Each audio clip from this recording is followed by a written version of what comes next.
नाजरीन आदाब, जहां बीन का आज का खसूसी शुमारा लेकर मैं फैयाज अहमद फैयाज आपकी खिदमत में हाजिर। नाजरीन, आप जानते हैं कि इस प्रोग्राम की वसातत से हम मुख्तलिफ मामलात से मुतल्लिक इन्फॉर्मेशन आप तक पहुँचा देते हैं। जिस तरह से हमने हाल ही में कई मामलात के हवाले से आपको जानकारी फराहम की, और आज हम बात करना चाहेंगे नेशनल एजुकेशन पॉलिसी 2020 से मुतल्लिक और IUST Islamic University of Science and technology excellence in education and innovation transforming youth through science and skills.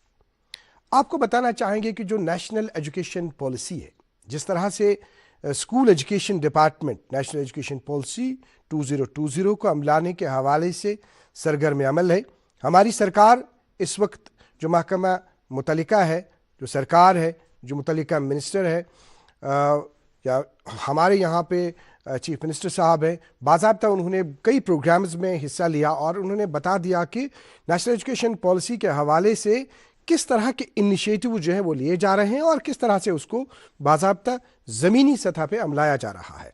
आपने हाल ही में बयान सुना होगा हमारे ऑनरेबल LG साहब का। उन्होंने भी इस बात का इजहार किया कि यूटी जम्मू कश्मीर जो है वो सर फहरिस्त है नेशनल एजुकेशन पॉलिसी 2020 को अमलाने के हवाले से। लेकिन आज इस प्रोग्राम में हम देखना चाहेंगे कि एक शक रहता था, शुबह रहता था यूथ्स के हवाले से कि आया जब ये यूथ्स तालीम हासिल कर रहे हैं तो उसके बाद इनको एवेन्यूज़ कुछ ज़्यादा अपॉर्चुनिटीज़ ज़्यादा नहीं मिलती है रोज़गार के हवाले से। लेकिन नेशनल एजुकेशन पॉलिसी जो है वो इस चीज़ को दूर करने के हवाले से बहुत सारे जो स्टेप्स हैं वो इस सिलसिले में लिए जा रहे हैं। जो हमारी Islamic University of Science and technology है, चूँकि उसकी बुनियाद 2005 में 10 नवंबर को पड़ी, बाज़ाब्ता 10 नवंबर से अब एक हफ्ता मनाया जा रहा है इसकी फाउंडेशन का, और आज तक क्या कुछ इस यूनिवर्सिटी ने किया, यूथ्स के हवाले से क्या कुछ किया जा रहा है, आपके लिए खुसूसी तौर किस तरह की अपॉर्चुनिटीज़ हैं यूनिवर्सिटी के पास, किस तरह के एवेन्यूज़ है, ये खुसूसी गुफ्तगू हम आज आप तक पहुँचाना चाहेंगे। और यहाँ हमारे स्टूडियो में तशरीफ़ रखे हुए ये हैं प्रोफेसर डॉक्टर शकील अहमद रोमशू साहब, जो वाइस चांसलर हैं Islamic University of Science and technology.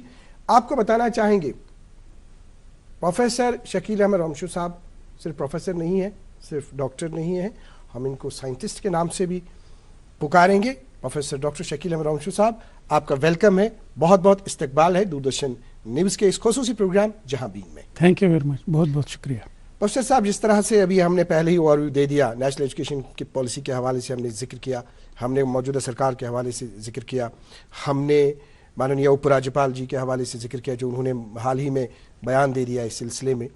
तो एक खुसूसी बात जो है इसमें वो ये है कि हम कैसे इस यूथ को एजुकेशन के साथ साथ जब आगे यूथ बढ़ेगा तब उसको रोज़गार के हवाले से जो है वो अपॉर्चुनिटीज़ उसको मिलेंगी, वो एवेन्यूज़ उसके पास रहेंगे। आगाज़ में जानना चाहेंगे कि Islamic University of Science and technology national education policy 2020 के हवाले से क्या कुछ कर रही है और क्या कुछ किया, आपका रिएक्शन।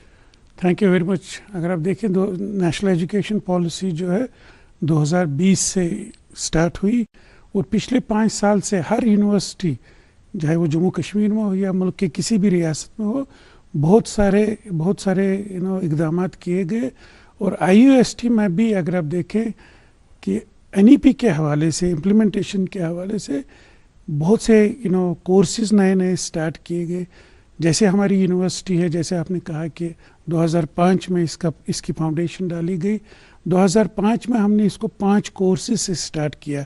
अभी IUST में 90 कोर्सेज है और इसमें से करीब 30 कोर्सेज जो है हमने नेशनल एजुकेशन पॉलिसी के इम्प्लीमेंटेशन के हवाले से किए। और ये ऐसे कोर्सेज है जो हाईली जॉब ओरिएंटेड है, जैसे आर्टिफिशियल इंटेलिजेंस है, रोबोटिक्स है, मशीन लर्निंग है, डेटा साइंस है, स्पेस टेक्नोलॉजी है। इस टाइप के कोर्सेज जो है हमने पिछले 5 साल में यहाँ स्टार्ट किए हैं। और उससे जो है हमारी जो एडमिशन्स भी है, चूँकि हमारे यूथ जो खासकर कश्मीर वैली के यूथ मुल्क के बाकी रियासतों, बाकी शहरों में जाते थे, उससे हमारा एडमिशन भी बहुत हद तक इंक्रीज़ हो गया है। हम जस्ट 5 साल पहले, 4 साल पहले हमारी जो स्टूडेंट इनटेक हुआ करती थी एडमिशन्स, वो 1000 थी। अभी लगभग 2000 के स्टूडेंट्स हम हर साल एडमिट कर रहे हैं। और अगर आप देखें जो जितने भी हमारे कोर्सेज है उसके अलावा भी हमने अपने कोर्सेज में जैसे एनईपी का, अगर आप मुझे कहेंगे एनईपी को आप 2 अल्फाज में बयान कर ले, मैं कहूँगा कि एनईपी में हमें स्टूडेंट को जो वो चाहे he should be able to take that course, freedom to learn, freedom to take any course. और एनईपी के हवाले से अगर आप देखें हमने 600 से भी ज़्यादा स्किल कोर्सेज इनिशिएट किए हैं जैसे under the national education policy 2020 implementation के हवाले से।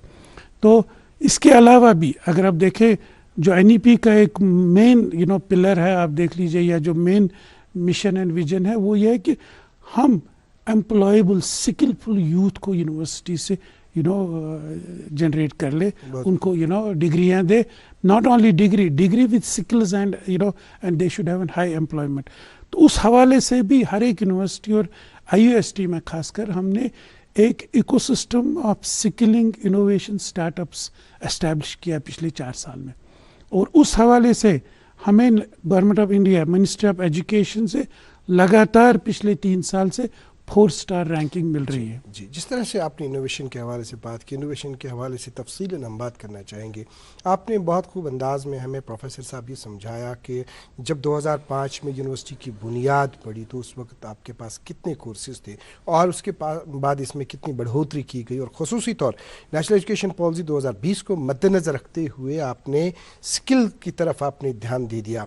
चूँकि एक ख़ास सवाल आज के प्रोग्राम में हम आपसे जानना चाहेंगे, इससे पहले भी जो पुरानी हमारी नशस्त हुई थी जब हमने बात की थी यहाँ पे क्लाइमेट चेंज के हवाले से, अक्सर बेशतर आप कभी आगे आने वाली ज़िंदगी के हवाले से पेशगोइयाँ करते रहते हैं, चाहे मौसम के हवाले से हम बात करेंगे या कोई और चीज़ों के हवाले से आप बात करेंगे, क्योंकि वाकई तौर आप में वो महारत है, आप में वो नॉलेज है। लेकिन अगर यूनिवर्सिटी की हम बात करेंगे, जैसे आपने इन स्किल्स के हवाले से बात की, जो अभी हमारे पास सिचुएशन है रोज़गार के हवाले से, आप फ्यूचर कैसे देखते हैं हमारे यूथ्स का इन प्रोग्राम्स को अमलाने के बाद? बिल्कुल, ये बहुत ही इम्पोर्टेंट है, क्वेश्चन है। जैसे मैंने कहा कि हमने आईयूएसटी में एंटरप्रेन्योरशिप, स्किलिंग, इनोवेशंस और स्टार्टअप्स का एक कल्चर एस्टैब्लिश किया, एक इकोसिस्टम का एस्टैब्लिश किया जो बिल्कुल एट नेशनल लेवल पर रिकॉग्नाइज हुआ है जी। तो उस हवाले से अगर आप देखिए, जैसे मैंने कहा, हमारे हर बच्चे को बिल्कुल फ्रीडम है कि वो कोई भी कोर्स, स्किल कोर्स ले सकता है, कोई भी इनोवेशन, एंटरप्रेन्योरशिप का कोर्स ले सकता है।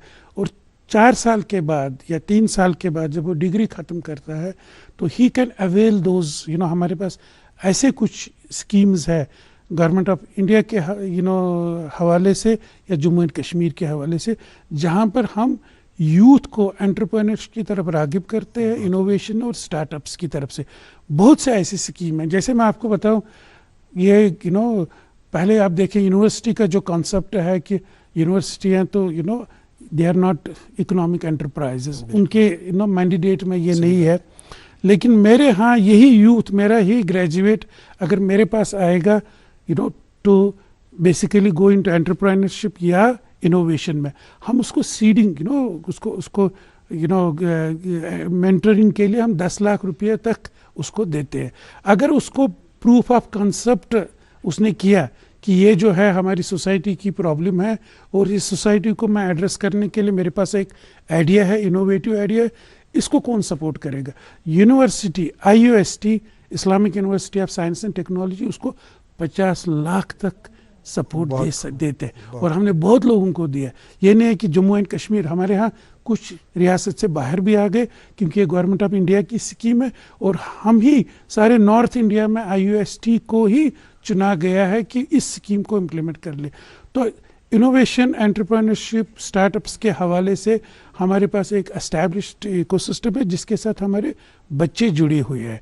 हमने करीब 10,000 बच्चों की, जिसमें करीब 3,500 लड़कियां हैं, की कैपेसिटी बिल्ड की, how to run their own enterprises, जिसको हम एंटरप्रेन्योरशिप या इनोवेशन के नाम से ब्रांड करते हैं। जी नाज़रीन मोहतरम, अब तालीम सिर्फ पढ़ने पढ़ाने तक महदूद नहीं रही, लेकिन जिस तरह से अभी आपने प्रोफेसर शकील अहमद रमशू साहब को सुना, इन्होंने बाज़ाब्ता तौर बताया कि इनोवेशन के हवाले से इनके पास किस तरह की असिस्टेंस मिलती है, चाहे हम मुराद के हवाले से बात करेंगे, फाइनेंशियल असिस्टेंस के हवाले से हम बात करेंगे, इन्होंने आदाद शुमार दे दिए।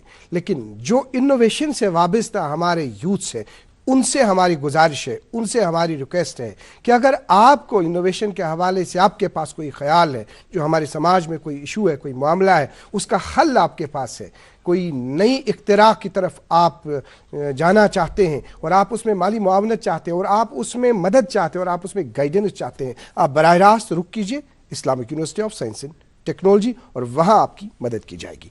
जी, जिस तरह से अभी हमने प्रोफेसर साहब बात की, अभी इनोवेशन के हवाले से हमने बात की, तो चूँकि इनोवेशन से आगे हम दूसरे मुद्दे की तरफ बढ़ेंगे, लेकिन इस सिलसिले में थोड़ा सा एक आपकी तरफ से एक पैगाम भी हम चाहेंगे कि लोगों को बताएंगे और इन जो इनोवेशन से वाबस्ता हैं इनको अपनी तरफ से एक मैसेज भी दे दीजिए। बिल्कुल, अगर आप देखें ये जो यहाँ पर हमारे यूथ बहुत ही इंटेलिजेंट है, काबिल है, लेकिन एक रुझान रहा है यूथ में कि गवर्नमेंट जॉब्स सिर्फ, और गवर्नमेंट जॉब्स तो बहुत ही महदूद है, बहुत ही लिमिटेड है।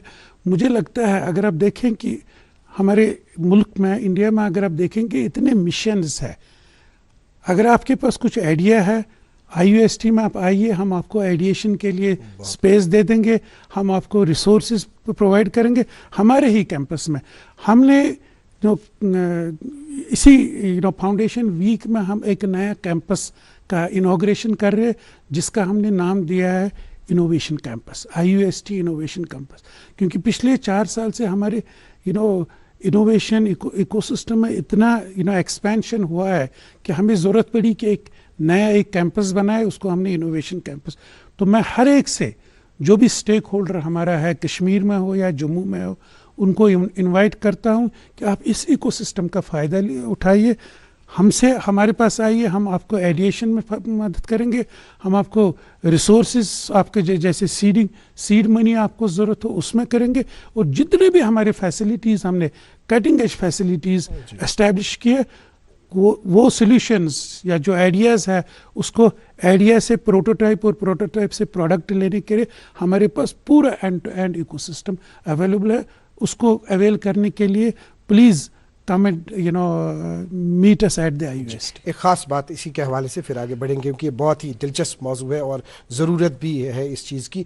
अभी बहुत सारे हमारे यूथ्स ऐसे हैं जिन्होंने बाहर कहीं यूनिवर्सिटीज़ में कुछ डिग्रीज़ की है। प्रेजेंटली हम बात करेंगे, हमारा मुल्क जो है विकसित भारत 2047 की तरफ बढ़ रहा है, इसमें ख़ास चीज़ की तरफ ध्यान दिया जा रहा है। आपने भी बहुत दफ़ा सुना होगा कि जो ग्रीन एनर्जी है, ग्रीन एनर्जी की तरफ ख़ुसूसी तवज्जो दी जा रही है। यहाँ रूफटॉप टेक्नोलॉजी को अमलाया जा रहा है, बहुत सारी स्कीम्स को यहाँ पे अमलाया जा रहा है। लेकिन अगर किसी यूथ के पास इस तरह का आइडिया होगा कि हम यहाँ पे जम्मू कश्मीर में ग्रीन टेक, जैसे हमने इसमें आगे बढ़ना है, इसमें बाज़ाब्ता 2075 परहैप्स इसमें शायद टारगेट है, तो उसको हमें पूरा करना है। अगर कुछ यूथ्स के पास इस सिलसिले में, क्योंकि अभी ग्रीन एनर्जी का ज़्यादा उतना बड़ा कंसेप्शन नहीं है, अगर इस तरह के कुछ कंसेप्शंस, इरादे, कुछ ख्यालात कुछ यूथ्स के पास होंगे, तो आप किस तरह से उनको एड्रेस करेंगे?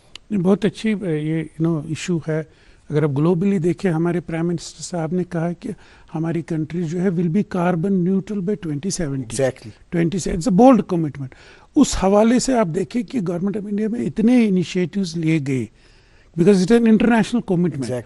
तो मेरे ख्याल से जॉब्स इतने इस सेक्टर में है रिन्यूएबल एनर्जी के हवाले से। तो IUST में भी अगर आप देखेंगे, जितने भी हमारे नेशनल प्रायोरिटीज़ है, जितने भी हमारे नेशनल मिशन है, उनको हम we just want to get connected to them. उस हवाले से हमने भी centre for renewable energy establish किया है 2 साल पहले, सेंटर फॉर क्लाइमेट चेंज हमने एस्टैब्लिश किया। तो उस हवाले से अगर आप IUST को ही देखें, हमारी 75% जो रिक्वायरमेंट है एनर्जी, बिजली, रिन्यूएबल से खुद हमारे अपने रिसोर्सेज से मीट होती है। तो we are a carbon neutral institution. और हमारे यहाँ हमने एक एनर्जी पार्क एस्टैब्लिश की है। गवर्नमेंट ऑफ इंडिया को PPP के मोड में हमने प्रोजेक्ट्स भी दे दिए।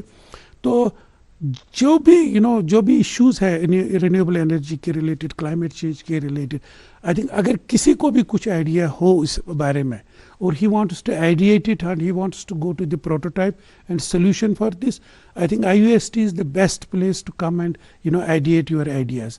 तो चाहे वो एनर्जी के हवाले से, रिन्यूएबल एनर्जी के हवाले से, चाहे वो क्लाइमेट चेंज के हवाले से या डिजास्टर रिस्क रिडक्शन के हवाले से, ये तीन मुद्दा जो है, ये तीन इशू नेशनल लेवल पर और खासकर जम्मू एंड कश्मीर लेवल पर बहुत ही इंपॉर्टेंट इशू है। और इनको एड्रेस करने के लिए, इनको सोल्यूशन फाइंड करने के लिए मेरे ख्याल में सारे इंस्टीट्यूट्स को यहाँ, जैसे आपने विकसित भारत की बात की, मेरा अपना ईमान है, मेरा अपना बिलीफ है कि जब तक हम एजुकेशन इंस्टीट्यूशन को इसके साथ स्ट्रांगली न जोड़े, एक साथ न जुड़े, क्योंकि नॉलेज सेंटर्स, ये नॉलेज सेंटर्स है, यही नॉलेज सेंटर्स जब आइडियाज दे देंगे तभी जाके जो नेशनल मिशंस अभी है, मेरे ख्याल में 20-30 के करीब नेशनल मिशंस है जिनको गवर्नमेंट ऑफ इंडिया ने रोल आउट किया है in order to achieve the vision of Viksit Bharat 2047। और हर एक यूनिवर्सिटी का हम तो बिल्कुल बहुत से मिशंस के साथ जुड़े हैं। जैसे मैंने कहा, जो भी कोई मिशन है वहाँ हम जैसे हेल्थ के हवाले से है या हेल्थ के हवाले से, या जो भी बहुत से ऐसे स्कीम्स है, प्रायोरिटीज है जिनको हमने अवेल किया है नेशनल। तो बात कर नाज़रीन मोहतरम, जिस तरह से अभी आपने प्रोफेसर साहब को, चूंकि ये अभी तक की निशस्त जो है बहुत ही इंपॉर्टेंट, बहुत ही खास, क्योंकि इसमें सब कुछ जो है हमारे यूथ्स के लिए है, वो उनके लिए है कि वो अगर अपनी ज़िंदगी में आगे कुछ करना चाहेंगे तो उनके लिए किस तरह के रास्ते हैं। एक खुसूसी तवज्जो आपको दिलाना चाहेंगे, क्योंकि जिस तरह से अभी आपने कहा, इसमें कोई दो राय नहीं है कि अगर हम Islamic University of Science and technology की बात इस वक्त जम्मू कश्मीर में करेंगे, वाकई तौर यूनिवर्सिटी तरक्की की ओर जा रही है, फैसिलिटीज़ है। अगर हम मीडिया की बात करेंगे, हमने ये भी सुना है कि आप इस सिलसिले में भी कुछ कर रहे हैं अपनी यूनिवर्सिटी में, चूँकि ये डिस्कशन हम दोबारा करेंगे। लेकिन 2005 से जो ये IUST की इर्तिका का सफ़र रहा, मजमूई सफ़र, इसको थोड़ा सा समझाइए हमें, किस तरह का सफ़र रहा है। देखिए, IUST जो है 2005 नवंबर 2005 में इसकी फाउंडेशन डाली गई और 2006 से हमने कोर्सेज स्टार्ट किए जी। और जैसे मैंने कहा, 5 कोर्सेज हमने पहले साल पहले तो एक ही कोर्स किया, स्कूल ऑफ बिजनेस स्टडीज़ ही हमारा एक स्कूल था पहले। तो ये सफ़र जो है चलता गया। और अगर आप IUST का एक सिग्नेचर देखेंगे, right from 2005 up to now, infrastructure development बहुत हद तक हुई है, कंटिन्यूसली इसमें ग्रोथ आ रहा है। और उसमें स्टेट गवर्नमेंट का जो है, यहाँ की जो जम्मू एंड कश्मीर गवर्नमेंट का बड़ा रोल है। और अगर आप एडमिशन्स के हवाले से भी देखें, कोर्सेज के हवाले से, जैसे मैंने कहा कि इस वक्त हमारे 90 प्रोग्राम्स है और पिछले 4 साल में हमने डबल ये प्रोग्राम्स किए। पिछले 4 साल पहले 41 प्रोग्राम्स थे, अभी 90 प्रोग्राम। और ये प्रोग्राम्स जो हमने नए किए, ये बहुत ही नॉवल प्रोग्राम्स है। कुछ ऐसे प्रोग्राम्स है, जैसे मैंने कहा, जो हमारे इंजीनियर साहिबान होते हैं, वो गवर्नमेंट जॉब्स करते हैं, डिप्लोमा होल्डर्स, उनके भी लिए भी हमने बीटेक का अरेंजमेंट किया। बीटेक की डिग्री वो ऑफ आवर्स में, without getting disturbed from their daily routines, तो वो दे कैन डू इट। और मैंने जो नए प्रोग्राम्स की बात की, जैसे एक सेंटर हमने यहाँ एस्टेब्लिश किया, डिजास्टर रिस्क रिडक्शन, बहुत ही इंपॉर्टेंट है कश्मीर के हवाले से। चाहे आप सैलाब्स की बात कर ले, चाहे आप अर्थक्वेक्स की बात करें, चाहे लैंडस्लाइड्स की बात कर ले, एवलांचेस की और या क्लाइमेट चेंज की बात, मुझे लगता है कि वी आर हाईली वल्नरेबल। तो जो नॉलेज जनरेशन हमारी यूनिवर्सिटी में है, मुझे लगता है इन इश्यूज़ पर हम आगे है। और जो हमारे फ्यूचर जो इनिशिएटिव्स भी है, जो हमारा बाज़ाब्ता एक इंस्टीट्यूशनल डेवलपमेंट प्लान है, short term, medium term and long term. और अगर आप ये सफ़र देखें 2005 से अभी तक, कंटिन्यूसली हर साल आप देख लीजिए, इसमें you can see the expansion and growth of the university. जिस तरह से अभी आपने, क्योंकि बहुत सारे पॉइंट्स हैं, अब कुछ इंपॉर्टेंट पॉइंट्स की तरफ हम आपकी तवज्जो दिलाना चाहेंगे। जैसे अभी आपके पास कोई आया, कोई स्टूडेंट, अब उसने बाज़ाब्ता स्किल के हवाले से उसने वहाँ पे तरबियत ले ली, लेकिन जो बाद में उसकी गाइडेंस है, तो उस हवाले से क्या स्टूडेंट्स को करना चाहिए, क्या उसके बाद बाज़ाब्ता उसकी मॉनिटरिंग भी होती है, या उसके बाद भी उसको कहीं पे मदद की ज़रूरत है, गाइडेंस की ज़रूरत है, वो कहीं पे आधे सफ़र में ही क्या उसको दूसरी जानिब रुख करना है, कि आप उस पर बराबर नज़र रखे हुए हैं? बिल्कुल, ये देखिए, ये स्कीम्स जो है टाइम बाउंड स्कीम्स होते हैं, लेकिन 2022 में हमारे चांसलर साहब ने एक सेंटर हमारे यहाँ इस्टेब्लिश किया, centre for innovation and entrepreneurship development. एक 2 मंजिला इमारत थी। हमने सोचा कि 5-10 साल के लिए काफ़ी है, लेकिन 3 साल में ही हमने रियलाइज़ किया कि नहीं, ये बहुत कम स्पेस पड़ रही है, क्योंकि हमारे यहाँ बहुत से इनोवेशंस के सेंटर आ गए हैं। आई फैक्ट्री बहुत से, अगर मैं आपके बताऊं कि कितने सेंटर्स और किन एरियाज़ में है, तो थोड़ा सा उसके लिए अलग एक प्रोग्राम होना चाहिए। लेकिन आज हमने ये समझा कि हमारे पास एक इनोवेशन कैंपस होना चाहिए, और इनोवेशन कैंपस की खास एक है जो हम सॉफ्टवेयर पार्क ऑफ इंडिया, जो यहाँ जेके हमारे उनके कोलैबोरेशन से हम एक सेंटर ऑफ एंटरप्रेन्योरशिप एस्टैब्लिश कर रहे हैं। और इसमें जो हमारे एस्टैब्लिश्ड इनोवेटर्स है, जो हम हाँ, जिन्होंने हमसे मेंटरिंग करके हमसे सीड मनी लेके प्रोटोटाइप पर पहुंच गए, अब उनको कमर्शलाइजेशन मार्केट की तरफ जाना है, तो वो वहाँ बैठे। एक फ्लोर ही हमने उनके लिए रखा है। वो हमारी सारी फैसिलिटी, चाहे वो इंटरनेट हो, चाहे बिजली हो, चाहे जो भी फैसिलिटीज़ हो, against some nominal cost, we are just, that is almost a continuous mentoring of those startups. आपका जो ज़ाती एक सब्जेक्ट रहा है, जैसे अगर हम क्लाइमेट चेंज की तरफ फिर हम बढ़ेंगे, उसमें जो कभी कभी कहा जा रहा है कि यहाँ पे हम अपने, बाद में हम हाहाकार से भी करते हैं, सैलाब जब यहाँ पे उसका जब हमने सामना किया, हाहाकार किया, लेकिन उससे पहले हम अपने आप का जायज़ा नहीं लेते हैं कि हमने कहाँ पे गलतियाँ की। जिस तरह से आपने मतलब डिफॉरेस्टेशन के हवाले से आपने बात की, इससे पहले भी अगर हम ग्रीन टैक्स की बात करेंगे, बस ये एक लफ्ज़ में आपके पास रखना चाहता हूँ, इसका रिएक्शन। बिल्कुल, अगर आप देखिए, climate change is a reality. Climate change हमें हर सेक्टर ऑफ इकोनॉमी, हर एस्पेक्ट ऑफ ह्यूमन लाइफ पे इम्पैक्ट हो रहा है। अगर आप कश्मीर की बात ही कर लें, चाहे वो सैलाब हो, चाहे वो लैंडस्लाइड्स हो, या हमने भी 2025 में ही सितंबर में देखा। हाँ, बिल्कुल। तो मुझे लगता है कि इसमें तो अनफॉर्चुनेटली, जैसे यहाँ एक कल्चर है हमारे यहाँ, साउथ एशिया का कल्चर है कि ज़्यादातर जो हम गवर्नमेंट्स की तरफ ही देखते हैं।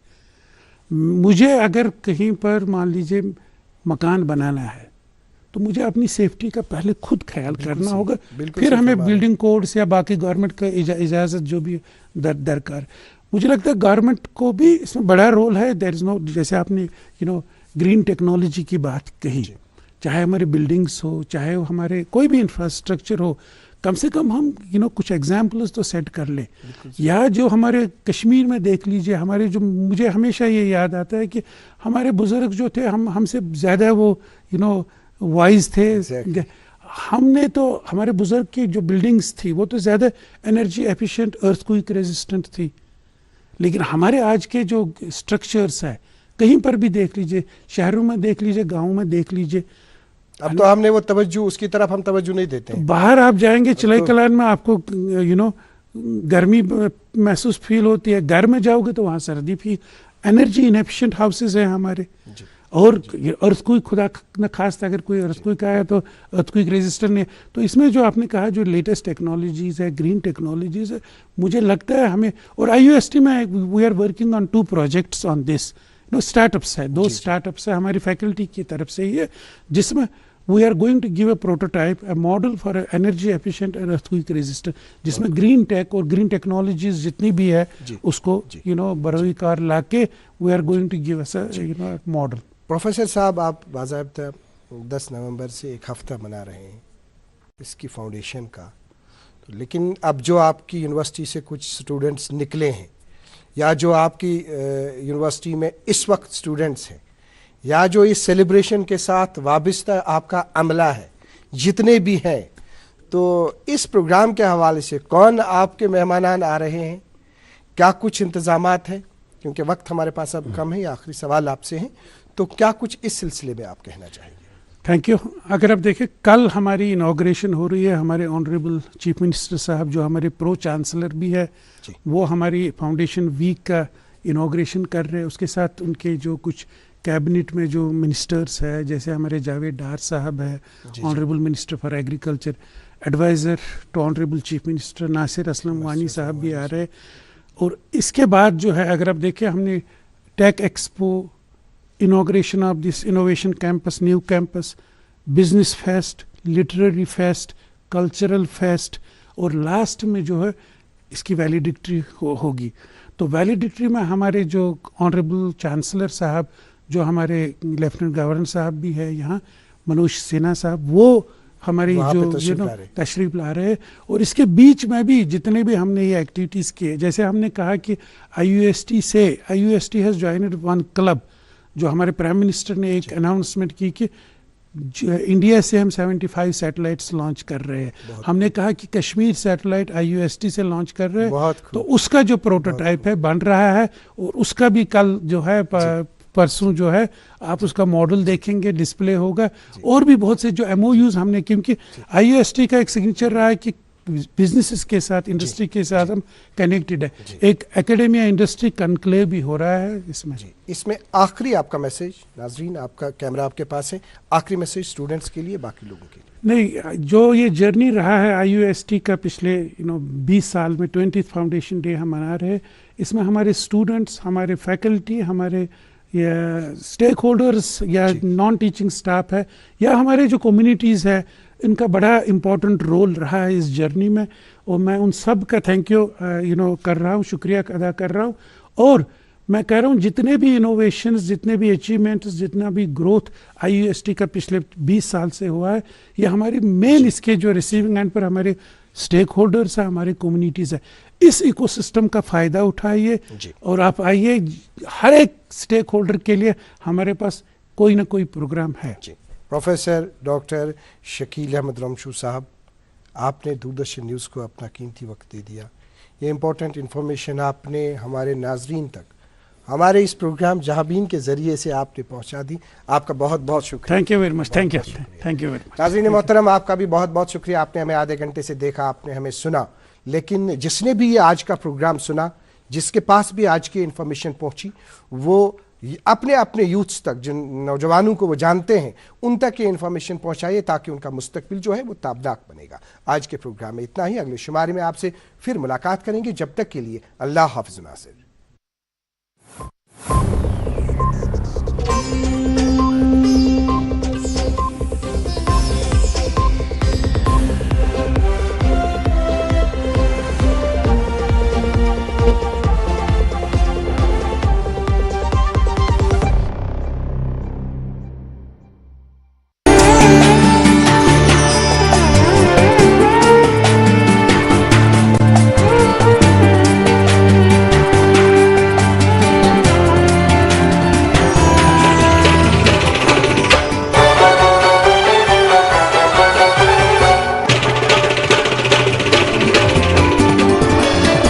आप देख रहे हैं DD कश्मीर, एहसास कश्मीर का।